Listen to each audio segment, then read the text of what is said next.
Jesús, yo llamo esa sanidad en el nombre de Jesucristo. Tú empiezas a hablar sobre familiares, sobre condiciones, no suplicando que Dios haga algo, no suplicando que Dios haga algo, no suplicando que Dios haga algo, sino en nombre de Jesús háblalo así. Yo desato el poder de Dios y le hablo a esos riñones que funcionen, yo le hablo a ese hígado que se restaure, yo hablo a esos pulmones que vuelvan a activarse. No sé cuál sea la situación, yo solo puedo mostrarte aquí cómo funciona, en el nombre de Jesús, Señor. Gracia y paz, amados hermanos. Nos encontramos nuevamente aquí comentando contenido que nos mandan a través de las redes sociales, contenido que las propias personas a veces graban de sus iglesias sorprendidas de algo que escuchan, o a veces de otras congregaciones, cosas que ruedan por ahí por internet, de algunos cultos, de algunas reuniones. En este caso, un fragmento de un culto en el que el pastor estaba orando y acompañando en la oración a la iglesia. Y de golpe escucho esas palabras y yo necesito realmente darle un pause a ese vídeo y ver si ha dicho lo que ha dicho. Hay que volver atrás y por eso repetimos constantemente esa frase, porque es impresionante. Es impresionante hasta dónde ha llegado el hombre para decir: no te pido que supliques. Es decir, estaban orando y supuestamente por el contexto de la oración, por personas enfermas, personas con algún tipo de necesidad. Número uno, ¿es lícito orar por enfermos? ¡Claro que sí! ¿Es lícito rogar a Dios que sane a los enfermos? ¡Claro que sí! Hay que orar por las personas que están en alguna necesidad física, sufriendo alguna dolencia, sufriendo alguna enfermedad, por supuesto. Nadie dirá nunca que no. Orar los unos por los otros y orar por los enfermos es algo lícito, es algo normal y es algo cristiano. Cuando nosotros conocemos, sobre todo hermanos que están en enfermedad, levantamos nuestras oraciones para que el Señor les ayude, les socorra e incluso para que el Señor los sane. Número 2, ¿es lícito orar por sanidad?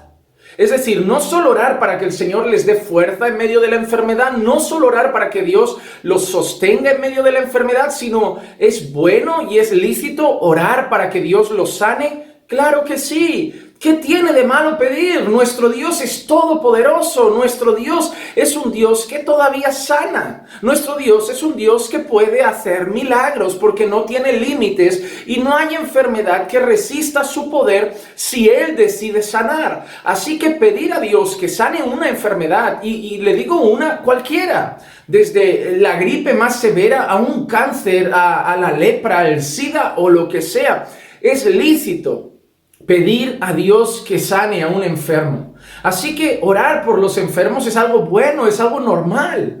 Orar pidiendo que Dios, si es su soberana voluntad, cure a un enfermo, es algo lícito y es algo bueno y es algo normal. Los cristianos oramos y rogamos y suplicamos que Dios sane a los enfermos, y gloria a Dios que nuestros ojos han podido contemplar cómo el Señor sigue obrando cuando Él quiere. Pero lo que no podemos tolerar y lo que no podemos aceptar es que alguien se presente a una iglesia cristiana y cambie de golpe todo lo que la Biblia enseña sobre la oración y diga: no te pido que supliques a Dios.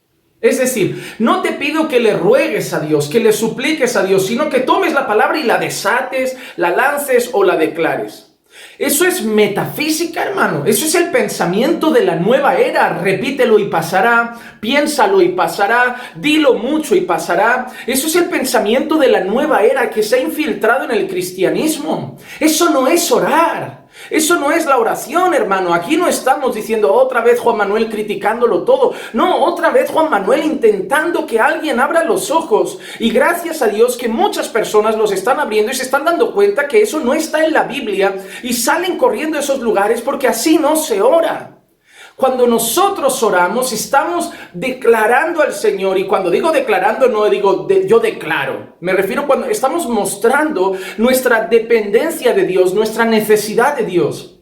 Cuando nosotros pedimos con fe, es porque creemos que Dios puede sanar, que Dios puede obrar, que Dios puede hacer milagros, que Dios puede hacer todo lo que quiera, porque Él es todopoderoso. Pero la oración es una muestra de dependencia, es una manera de decir al Señor: Señor, yo no sano, pero tú puedes. Señor, yo no hago milagros, pero tú puedes. Señor, yo no cambio a las personas, pero tú puedes. Señor, yo no salvo a nadie, pero tú puedes. Señor, yo no cambio el corazón de nadie, pero tú puedes. Y por eso pedimos al Señor: toca ese corazón, quebranta esa vida, salva a mi madre, restaura al enfermo, levanta al caído. Pero es un ruego, es una súplica. Todo lo que la Biblia muestra sobre la oración al Padre son súplicas, son clamores, son señales de dependencia de las criaturas bajo el Creador que todo lo puede. ¿Cómo ahora viene alguien y dice: no supliques? No te digo que supliques, sino que tú mismo digas, desates. No, hermano, eso no es orar. Eso no es la oración bíblica. Eso no es la oración bíblica, eso puede ser hechicería, eso puede ser magia y, como digo, pensamientos de la nueva era que se han infiltrado en la iglesia.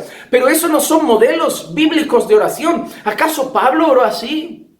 Y hay oraciones de Pablo registradas en la Escritura. ¿Por qué el apóstol Pablo no registra oraciones como esa? ¿Acaso estos hombres son más poderosos que el apóstol Pablo? ¿Acaso estos hombres saben más que el apóstol Pablo? El apóstol Pablo registra varias oraciones de él hacia la iglesia y nunca son de esa manera. ¿Acaso las oraciones de nuestro Señor Jesucristo son de esa manera? ¿Acaso los salmos, que son oraciones y cánticos levantados al Señor, son de esa manera? ¿Acaso las oraciones que vemos en el Antiguo Testamento son de esa manera? No están en la Biblia. Así que no podemos aceptar nuevos modelos de oración. No, necesitamos volver a las Escrituras, necesitamos volver a la predicación bíblica, al cántico bíblico, a la adoración bíblica, a la predicación bíblica, a la oración bíblica, al ayuno bíblico y a los cultos bíblicos para poder ser la iglesia de Cristo, porque todo lo que no se sostenga en la Escritura no se puede definir como la iglesia de Cristo, pues la iglesia de Cristo es columna y sostén de la verdad, y cuando la verdad no es la base, no podemos afirmar que se trata de la iglesia de Cristo. ¿Por qué no consideramos otras sectas y religiones como la iglesia de Cristo? Porque no están afirmados en las Escrituras. Todo lo que se sale de las Escrituras no es parte de la iglesia del Señor. Debemos estar firmes en la palabra para poder decir al mundo que somos la iglesia de la palabra, de la que habla la palabra y los creyentes que muestra la palabra. No, hermanos, olvida lo que te ha dicho ese pastor en ese vídeo de: no te pido que supliques, suplica al Señor, ruega al Señor, clama al Señor y sí, pide que sane. Pero recuerda las palabras de Jesús: hágase tu voluntad y no la nuestra. Dios, es soberano y sabes lo que debes saber y nunca olvidar que Él hace lo que quiere, cuando quiere, cómo quiere, con quien quiere y si quiere, porque Él es Dios. Nosotros rogamos y esperamos que Dios haga su soberana, perfecta, buena y agradable voluntad. Espero que esto sirva para que volvamos a las oraciones bíblicas, para que volvamos los ojos en la palabra y oremos conforme a las Escrituras. Que la gracia y la paz de nuestro Señor Jesucristo sea con todos y cada uno de ustedes siempre, y recuerden que los amamos en el Señor. Pensando bíblicamente, junto al pastor Juan Manuel Vaz.